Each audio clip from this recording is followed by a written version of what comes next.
Welcome to the SVG-TV News for Tuesday, June 6th. I am Khalil Kato with the details.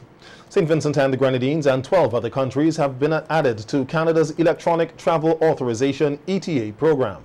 This means that citizens of this country and the other countries added who have either held a Canadian visa in the last 10 years or who currently hold a valid United States non-immigrant visa can now apply for an ETA instead of a visa when traveling to Canada by air.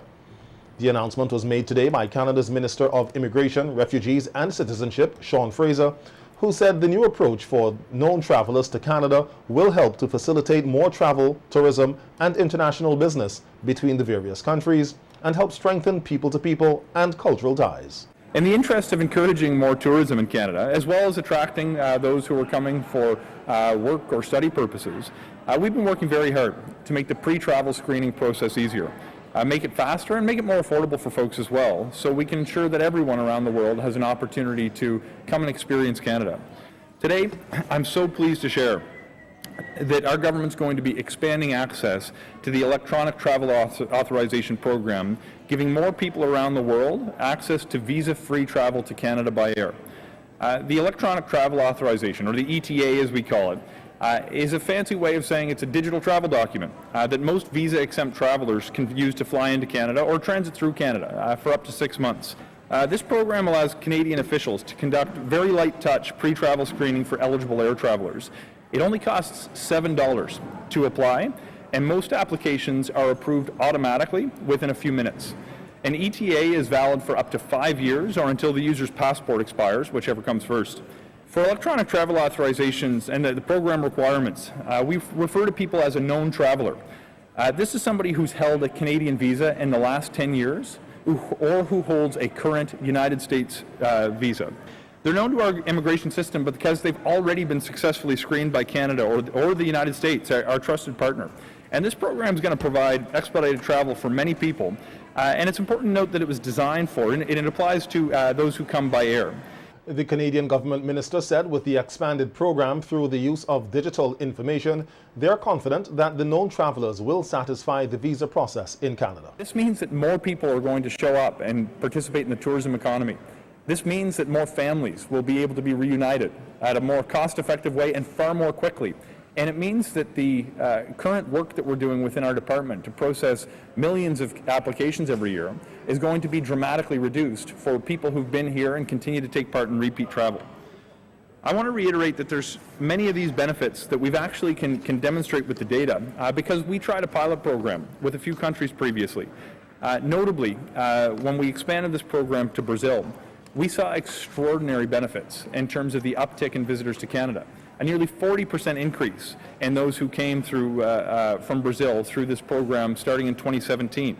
With this expansion of the program, our visa officers are now going to have more time to dedicate their efforts towards processing existing visa applications, study permits or work permits to speed up the process, not only for those who benefit from today's announcement, but for everyone who's waiting to have an application processed. Minister Fraser said with the 13 countries which will now benefit from the expansion of the ETA visa-free program, it is their hope that the airlines will respond by creating more flights to Canada from some of these destinations. In the coming weeks, we'll certainly seek to meet with airline stakeholders to discuss potential options and opportunities for the Canadian economy, and we'll be working to create a more seamless travel experience for countless individuals. I note that Air Canada has already expressed its support and enthusiasm for today's announcement and look forward to what next steps may look like. We're incredibly proud of the success of the ETA program and hope to keep it growing the number of people who can use it instead of a visa in the years ahead. We're going to carefully monitor global migration trends and watch for evidence that supports offering ETA access to even more visitors around the world in a safe and sustainable way. A news release from the High Commission of Canada in Barbados said over the last 10 years, Canada issued 7,327 temporary resident visas to citizens from St. Vincent and the Grenadines. Other Caribbean countries added to Canada's ETA visa-free program are St. Lucia, Antigua and Barbuda, Trinidad and Tobago, St. Kitts and Nevis, Panama, Argentina, and Costa Rica. A Global Cooperation and Training Framework (GCTF) seminar was hosted here today under the theme Tending to Tomorrow's Talents Today, Technical and Vocational Training Tools and Techniques for Developing States in the Caribbean and Latin America. The event, held at the Kingstown Baptist Church, was hosted by the local embassy of the Republic of China, Taiwan, the U.S. Embassy for Barbados, and the Eastern Caribbean. Addressing the opening ceremony of the seminar, Taiwan's ambassador to SVG, His Excellency Peter Shally-Lan, said that it was fitting to have SVG host the GCTF seminar this year, noting that Taiwan has executed several projects in SVG dealing with vocational training and education. The bursary scholarship covering over than 500 students per year, all the way from elementary school to community college. We then have the SET and YES program, now adding on top of it is the on-site, covering thousands of students for their internships or apprenticeships in either the private sector or in government agencies. And then we have our Taiwan scholarships or ICDF scholarships if the students want to pursue higher education in Taiwan. So we have a comprehensive education cooperation package with St. Vincent and Grenadines. But I would say among them, most important is the vocational education and vocational training. Why? Because we, Taiwan, experienced that. I have the liberty to live in some of our neighboring countries in our part of the world, which is Southeast Asia. And among those countries, Taiwan is always the top 5 investors or traders with them. We have so many small and medium enterprises going there, doing trade, setting up their factories.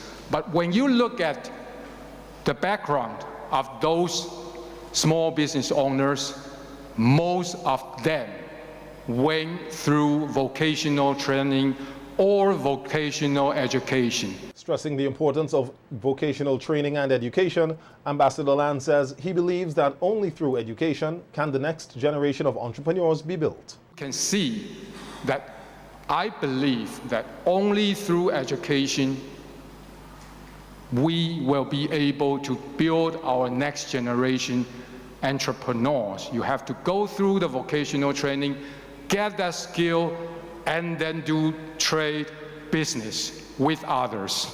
So let me end my speech by quoting again from movies, because I notice movie quotes always make people wake up from their sleep. For those who are thinking about going through the vocational training and vocational education, I say, may the force be with you. For those way through those vocational training and thinking about starting your own business and starting your trade, I say, to boldly go where no man has gone before. The U.S. Ambassador to Barbados and the Eastern Caribbean, Her Excellency Linda Taglialatela, said technical vocational education plays a vital role in shaping the future of society. Technical and vocational education and training. Technical and vocational education and training play a vital role in shaping the future of societies, fostering sustainable development, and creating a skilled workforce capable of addressing current and future challenges. As we navigate the complexities of the 21st century, we find ourselves at a critical point where traditional education systems must adapt to the demands of an evolving global landscape. This evolved education nurtures innovation, encourages entrepreneurship, and empowers individuals to actively contribute to their communities. Today we will hear from many speakers, including the highly regarded U.S. professors Dr. Vilma Fuente and Professor Jorg Sumaete, both engaging in continuing education in the state of Florida and beyond. They will discuss broad policy issues, practical implications of technical and vocational education and training, and how it can help nations realize. On June 1st, 2015, the United States and Taiwan signed a Memorandum of Understanding to establish the Global Cooperation and Training Framework, GCTF, a platform to utilize Taiwan's strengths and expertise to address global issues of mutual concern. The initiative assists the countries in their capacity building efforts through training programs for officials and experts, while also enhancing Taiwan's multilateral cooperation throughout the region. The GCTF has allowed Taiwan to build up its partnerships with regional countries and further expand its international presence.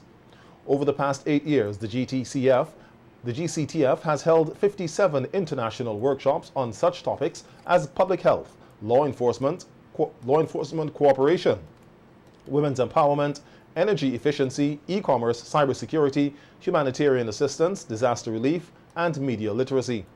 Over 6,300 government officials, experts, and civil society representatives from 125 countries have participated in these events. 1 week into the 2023 Atlantic hurricane season, which has been predicted to be below average, manager of the SVG Meteorological Services, Billy Jeffers, on NBC Radio's Talk Your Talk program today, said they have been seeing weak tropical waves moving across the island chain, with the latest recorded this morning, with a few showers overnight. He also noted that the first tropical storm was recorded on June 1st, which dissipated over a 3-day period. Director of the National Emergency Management Organization, NEMO, Michelle Forbes, who was also on the program, said though it is a busy period for the organization, they have been busy all year round, ensuring that they are prepared for any eventuality. A bit more busier during the hurricane season, but I think people tend to think that it's only the hurricane season we focus on, but we have to focus on all seasons and all hazards. Over the last few months, we have been doing quite a bit of training with our partners in collaboration, and in particular with the World Food Programme and the Caribbean Disaster Emergency Management Agency. And they're the ones who tend to give us the fund to support our national programs. We partner with a lot of agencies. So we would have had training in what we call the CDMA logistics system, and I know that is one of the challenges that we had in the 2021 volcanic eruption in terms of having a logistics software and support to manage our inventory. And we would have adopted that in 2021, and we have been implementing it through our warehousing system. So we would have done some training in May on that particular system, looking at our standard operating procedures also for logistics and movement of relief supplies in and out of the country. And we would have trained persons who were involved in 2021 eruption and the last three emergencies, because they would have had the hands-on knowledge and information of how to actually manage that system and how we are going to better it going forward. We continue to upload our supplies onto that system. So we have the 6 satellite warehouses in Rose Hall, Georgetown, Sandy Bay, Mespo, Beckwith and Union Islands. So we're making sure that, ensuring that all of our information is on that system, so we can look at the resources that we have up front and see where the gaps are in particular, because that's one of the things we do prior to the hurricane season: see what we have in stock, see where the gaps are and what we will need if a particular event happens. And we partner also with the Red Cross to see what they have in stock, to know what we have in country. And if we recognize that we don't have a particular item in country, then we also tap into, we at least alert our regional partners that, hey, we're operating. Forbes said they have been also looking at their warehouse capacity and to have them improve nationally. She said emergency response equipment training sessions have also been conducted with a cadre of persons with the support of the World Food Programme and the Caribbean Disaster Emergency Management Agency, SVG-TV. And we look at how do we deploy and set up tents from scratch. You look at the design, how do we operate forklifts, how do we operate heavy equipment, and from generators to chainsaws, etc. We would have done that with a few stakeholders across our system to ensure that we have a cadre of persons who we can actually deploy or support the national system. We want to really take this a little bit in terms of how to utilize the chainsaws and the generators and set up your tents, and how do you put tarpaulins on a house to the community level. So we are working with other agencies to see how we can actually take that to the community level, because when things happen, they are the ones who actually respond first until we can get to them. So those are some of the things that have been happening within the organization, and I know that other organizations are also doing things to ensure and working with us to ensure that they too are ready to face this hurricane season, because we live with it every year. We can't get away from it. So these are some of the things that we are doing over the last few months. I have done. In terms of the readiness of the various emergency shelters, the NEMO director said the shelter inspections have been completed and the list should be published by next week. We had to be just doing some final checks to ensure that we don't like to publish the names without informing, even though we have the list every year, without informing, especially the private shelters, that they are on the list, and ensuring that we have a few, ensuring that we have enough to actually serve the country. I don't think we'll ever have enough if we really have a major emergency, because we know the population, we can expect about 20% of the population to be displaced if we really have a major hit, to be honest. And we're seeing this is a trend that you see across the region, even from the Irmas and the Marias, of the total population that was displaced. So we always have to plan for that type of numbers in mind. So the emergency shelters, we have about 162 on the list this year. Of course, some of them are private, will not be listed, especially in Mustique. We have been partnering with the Mustique in particular, and doing their shelter inspection in Mustique. So we have about 162, and we'll publish those hopefully by next week. The operation of the MRI machine at the Georgetown Modern Medical Complex is now expected to commence at the end of July. This is according to Prime Minister Dr. Ralph Gonsalves on WeFM's Issues at Hand program on Sunday, as he noted challenges the Ministry of Health has had in procuring the machine. Prime Minister Gonsalves noted that the Ministry of Health owed a local entity of $45.20, which prevented that entity from delivering a part required to repair a section of the outer casing of the machine, which got damaged at the time of installation at the module site at the MMDC.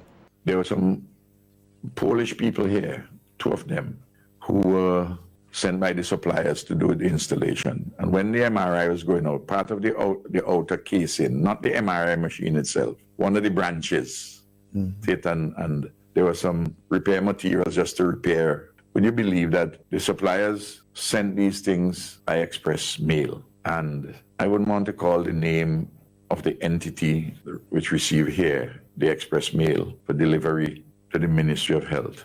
The persons there said that all that express took place, they couldn't deliver because the Ministry of Health owed them money. And persons may say, well, if you owe them a lot of money, maybe they want their money.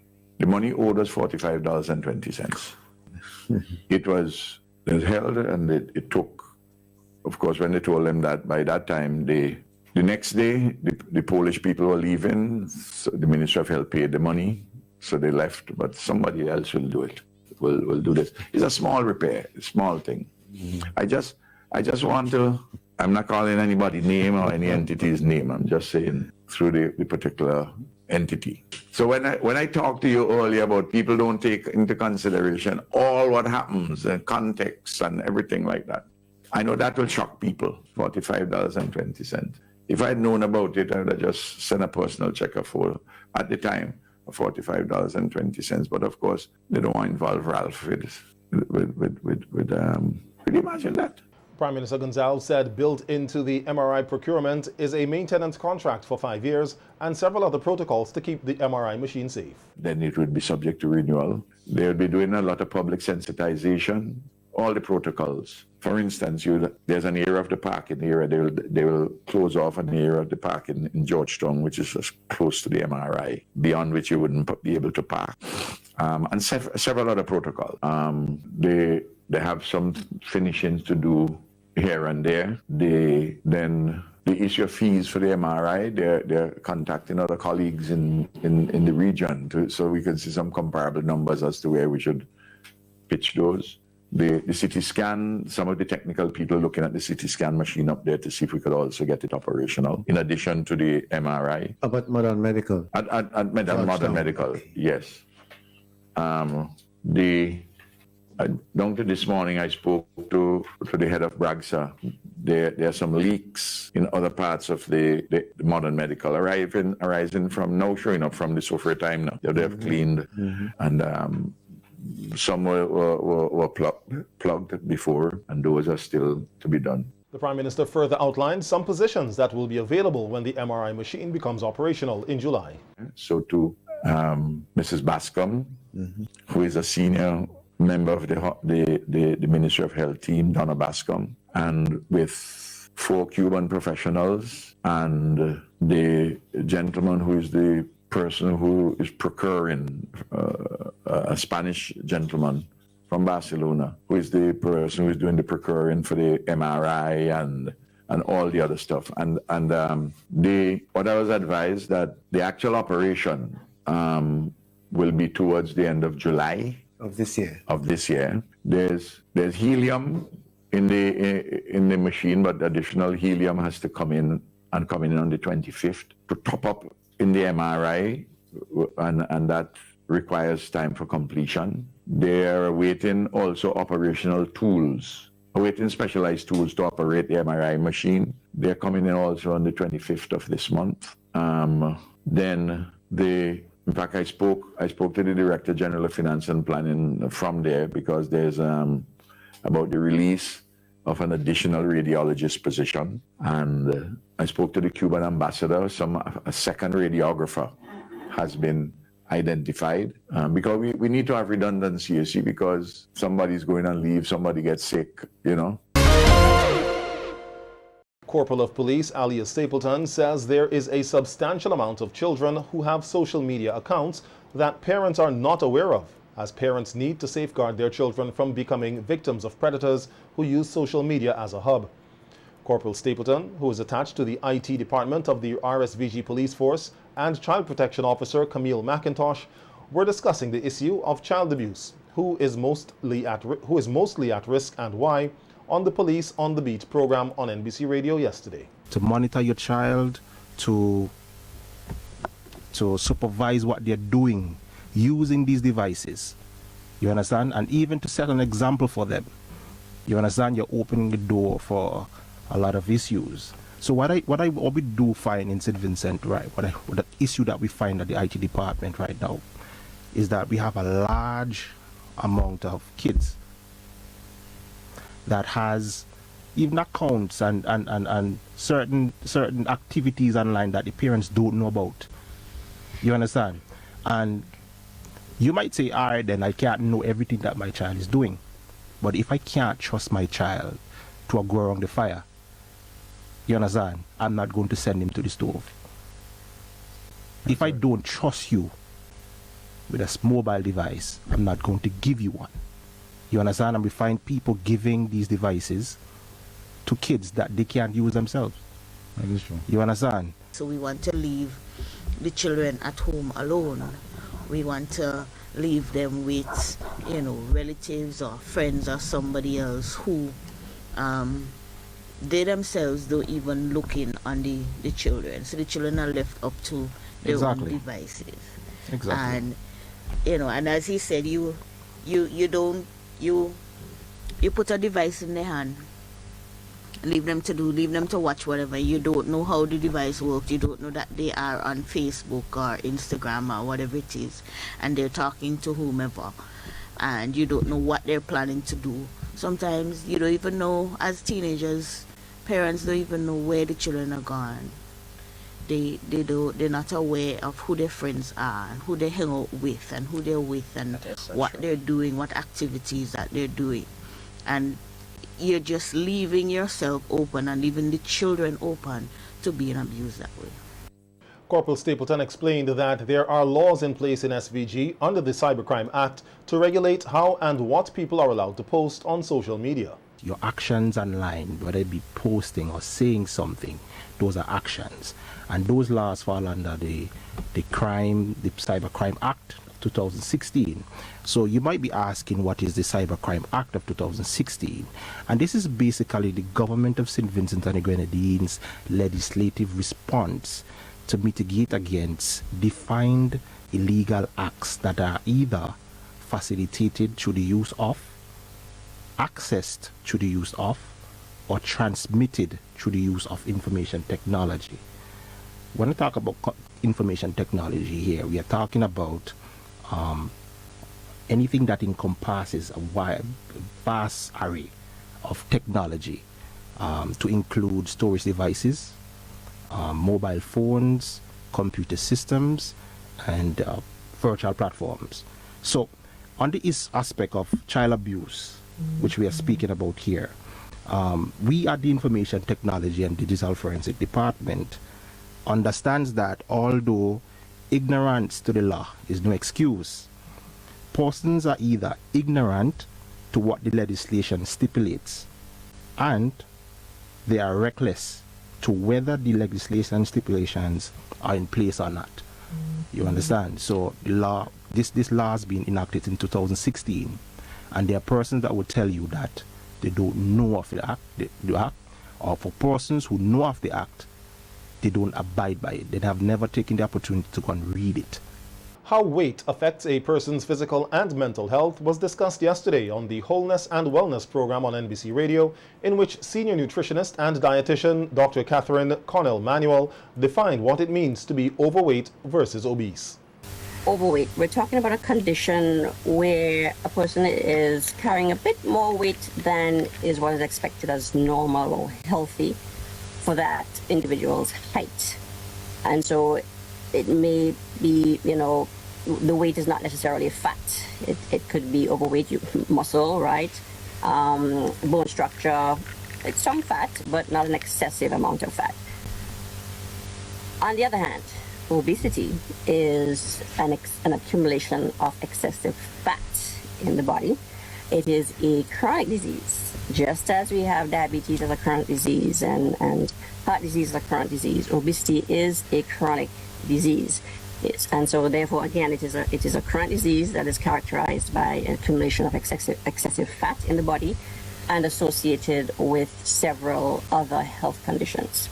And so that is the difference. So when we talk about obesity, we're talking about an actual disease that needs to be managed, that is not cured, that you will have for the rest of your life, and again, has to be managed appropriately, or else, there are very, very serious consequences. And if I were to make an analogy with one of the other chronic diseases with which we are so very familiar, diabetes. If one is diagnosed with diabetes and one is put on treatment, one does not stop the treatment.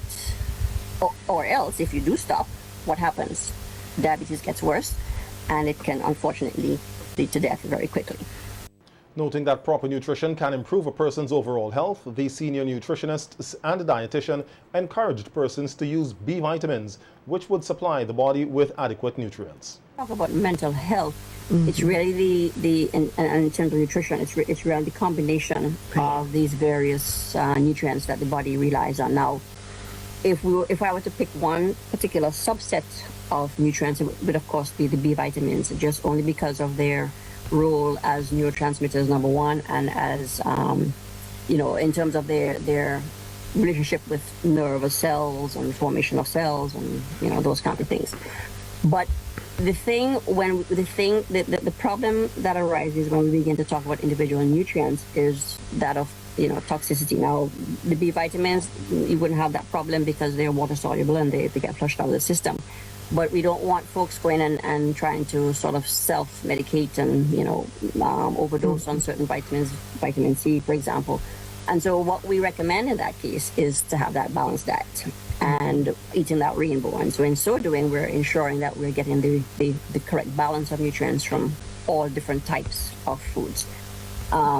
Because it's going to be challenging for somebody who's not highly trained in nutrition to create that balance or strive to get that balance if they're doing it individually.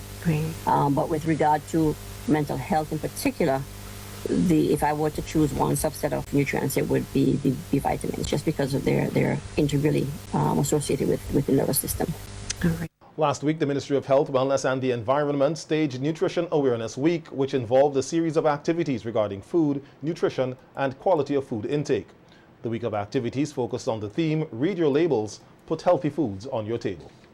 In other news, the Ministry of Transport, Works, Lands and Physical Planning, through the Natural Disaster Management Project Implementation and Management Unit, will be undertaking work to reconstruct the Chapmans and North Union bridges in the upcoming months. The project team will be hosting a community meeting to inform residents of North Union, Chapmans, Lomans and surrounding communities about the projects on Thursday, June 8th at the Chapmans New Testament Church of God from 7 p.m.